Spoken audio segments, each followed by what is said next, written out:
प्यारे बच्चों, आज हम एक कहानी पढ़ेंगे। लाख की चूड़ियाँ। लाख की चूड़ियाँ एक प्रकार से ये कहानी जो है संस्मरण की तरह है।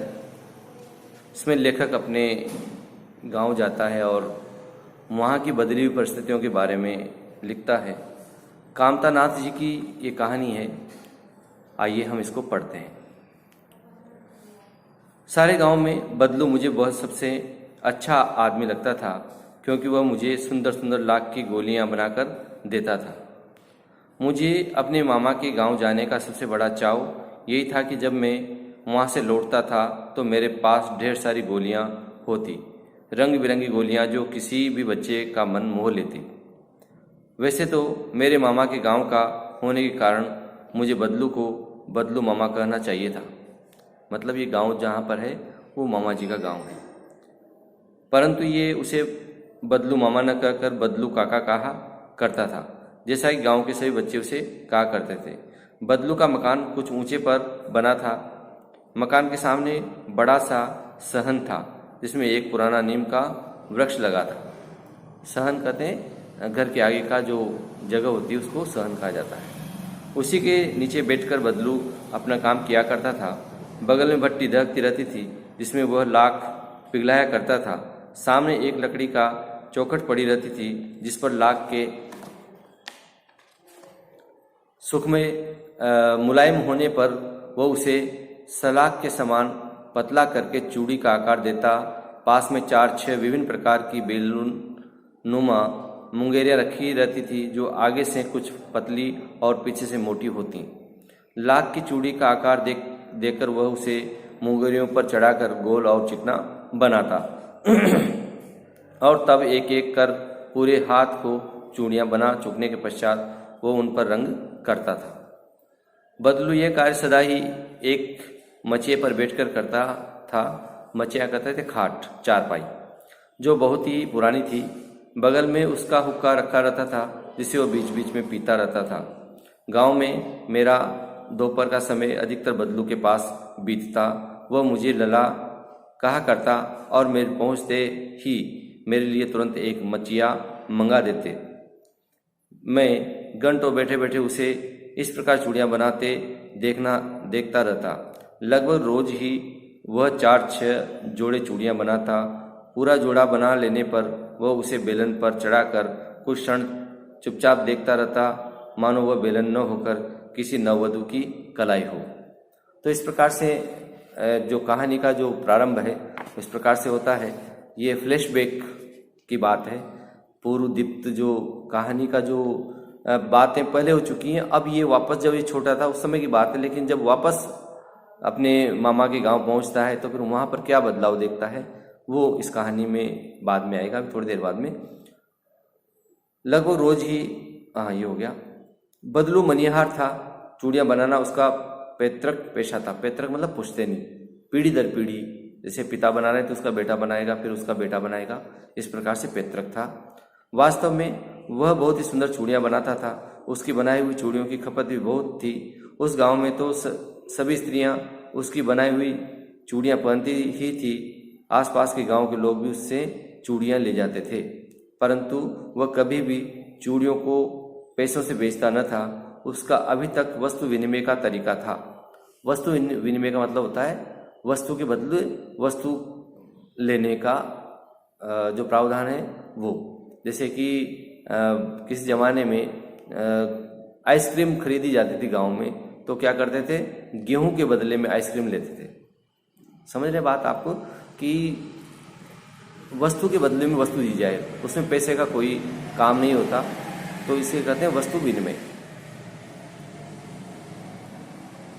आसपास के गांव के लोग चूड़ियां ले जाते, परंतु वह कभी भी चूड़ियों को पैसे से न बेचता था।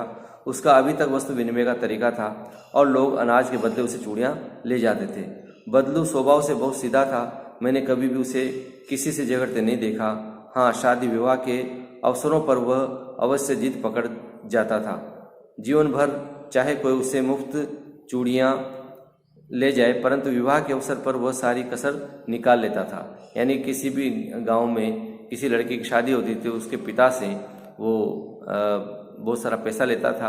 कहने का तात्पर्य वो एक मांगलिक कार्यक्रम हुआ करता था और मांगलिक कार्यक्रम में वो पैसा लेता था।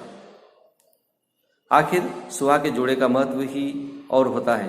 मुझे याद है मेरे मामा के यहाँ किसी लड़की के विवाह पर जरा सी बात किसी बात पर बिगड़ गया और फिर उसको मनाने में लोहे लग गए मतलब बहुत समय लग गया, कठोरता से माने वो। विवाह में इसी जोड़े का मूल्य इतना बढ़ जाता था कि उसके लिए उसकी घरवाली को सारे वस्त्र मिलते, ढेरों अनाज मिलता, उसको अपने लिए पगड़ी मिलती और रुपए तो मिलते सुअलग। यानी कहने का तात्पर्य सारे घर वालों के लिए कपड़े, है ना, और खुद के लिए उसके लिए कपड़े और पैसे भी दिए जाते थे। यदि संसार में बदलू को किसी बात से चिढ़ थी तो वह थी कांच की चूड़ियों से। क्यों चिढ़ थी? क्योंकि प्रतिस्पर्धा में जो कांच की चूड़ियां हैं वो बदलू के काम को कम कर देती है। उसका जो प्रतिस्पर्धा है वो किससे थी? कांच की चूड़ियों से। यदि किसी भी स्त्री के हाथों में उसे कांच की चूड़ियां दिख जाती, वह अंदर ही अंदर कुछ उठता और कभी कभी 2-4 बातें भी सुना देता। मुझसे तो वह घंटों बातें किया करता, कभी मेरी पढ़ाई के बारे में पूछता, कभी मेरे घर के बारे में और कभी यूं ही शहर के जीवन के बारे में। मैं उससे कहता कि शहर में सब कांच की चूड़ियां पहनते हैं, तो वह उत्तर देता, शहर की बात और है लला, वहाँ तो सभी कुछ होता है, वहाँ तो औरतें अपने मर्द का हाथ पकड़कर सड़कों पर घूमती भी हैं। कहने का तात्पर्य यह है कि शहर का जीवन और गांव के जीवन में बड़ा अंतर है। तो ये यहाँ पर ये कहना चाहते हैं। और भी उनकी कलाइयाँ नाजुक होती है ना, मतलब हाथ पकड़ कर घूमते हैं, उनकी कलाइयाँ नाजुक होती है ना। लाख की चूड़ियाँ पहनने तो मोच ना आ जाए, यानी कि लाख की चूड़ियाँ थोड़ी कठोर होती हैं, वजनदार होती है, इसलिए उनको मोच नहीं आ जाए कहीं। इसलिए वो तो शहर की जो स्त्रियां हैं वो क्या पहनती है? कांच की चूड़ियाँ। कभी कभी बदलू मेरी अच्छी खासी खातिर भी करता। जिन दिनों उसकी गाय के दूध होता वो सदा मेरे लिए मलाई बचा कर रखता, और आम की फसल में तो मैं रोज ही उसके यहाँ से 2-4 आम खा आता। परंतु इन सब बातों के अतिरिक्त जिस कारण वह मुझे अच्छा लगता वह था कि लगभग रोज ही वह मेरे लिए 1-2 गोलियां बना देता। सबसे बड़ी बात क्या थी कि दूध का भी अलग था, दूध भी मुझे पिलाता था। इसके अलावा मुझे आम खिलाता था जब उनके पेड़ पर आम आते थे। लेकिन सबसे बड़ी बात यह थी कि वो लाख की जो गोलियां बना करके मुझे देता, वो सबसे बड़ी मेरे लिए बात थी। मैं बहुधा हर गर्मी की छुट्टी में अपने मामा के यहाँ चला जाता और 1-8 महीने वहाँ रहकर स्कूल खुलने के समय तक वापस आ जाता। परंतु 2-3 बार ही मैं अपने मामा के यहाँ गया होऊंगा, तभी मेरे पिता की एक दूर के शहर में बदली हो गई और एक लंबी अवधि तक मैं अपने मामा के गांव न जा सका। अब यहाँ लेखक ये कहता है कि मैं अपने मामा के गांव नहीं जा सका क्योंकि मेरे पिताजी का ट्रांसफ़र हो गया, स्थानांतरण हो गया। आगे देखिए, परंतु 2-3 बार में ही अपने मामा के यहाँ गया होऊंगा, तभी मेरे पिता का ये हो गया था। तब लगभग 8-10 वर्षों के बाद जब मैं वहाँ गया तो इतना बड़ा हो चुका था कि लाख की गोलियों में मेरी रुचि नहीं रह गई थी। अतः गांव में होते हुए भी कई दिनों तक मुझे बदलू का ध्यान न आया। समय का एक ऐसा चक्र घूमता है बच्चों कि कई बार हम अपनों को चाहते हैं, जाना चाहते नहीं जा पाते, और फिर हमारी मानसिकता भी बदल जाती है जब हम बड़े होते हैं। तो यहाँ पर लेखक कहता है कि 8-9 साल बाद में जब मैं गया तो मुझे एकदम से बदलू काका की याद भी न आई। लेकिन इस बीच मैंने देखा कि गांव में लगभग सभी स्त्रियां कांच की चूड़ियां पहनने हैं। विरले ही हाथों में मैंने लाख की चूड़ियां देखी। तब एक दिन सहसा मुझे बदलू का ध्यान हो आया। बात यह हुई कि बरसात में मेरे मामा की छोटी लड़की आंगन में फिसलकर गिर पड़ी और उसके हाथ की कांच की चूड़ी टूटकर उसकी कलाई में घुस गई और उससे खून बहने लगा। यानी कि तात्पर्य यह है कि ऐसी घटना घटी कि मेरी मामा की जो लड़की थी वो गिर गई और उसके हाथ में जो कांच की चूड़ी थी वो टूट करके गिर गई और हाथ में उस कांच के कारण लग गई, खून बहने लगा। तब मुझे एकदम से बदलू काका की याद हो आई। मेरे मामा उस समय घर पर न थे, मुझे उसकी मरहम पट्टी करनी पड़ी। तभी सहसा मुझे बदलू का ध्यान हो आया और मैंने सोचा कि उससे मिल आऊं। अतः शाम को मैं घूमते घूमते उसके घर चला गया।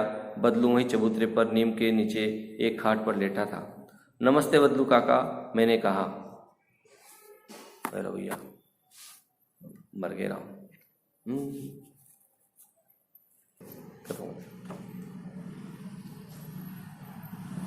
नमस्ते बदलू काका, मैंने कहा।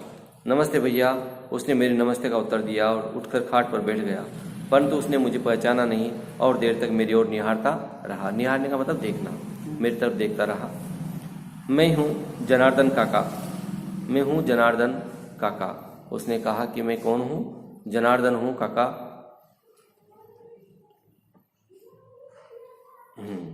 उसके पास से गोलियां बनाकर ले जाता था। मैंने अपना परिचय दिया, मैंने अपनी पहचान बताई कि मैं आपके पास से वो जो लाख की गोलियां थी वो ले जाया करता था बचपन में। बदलू फिर भी चुप रहा, मानो वो अपनी स्मृति पटल पर अतीत के चित्र उतार रहा हो।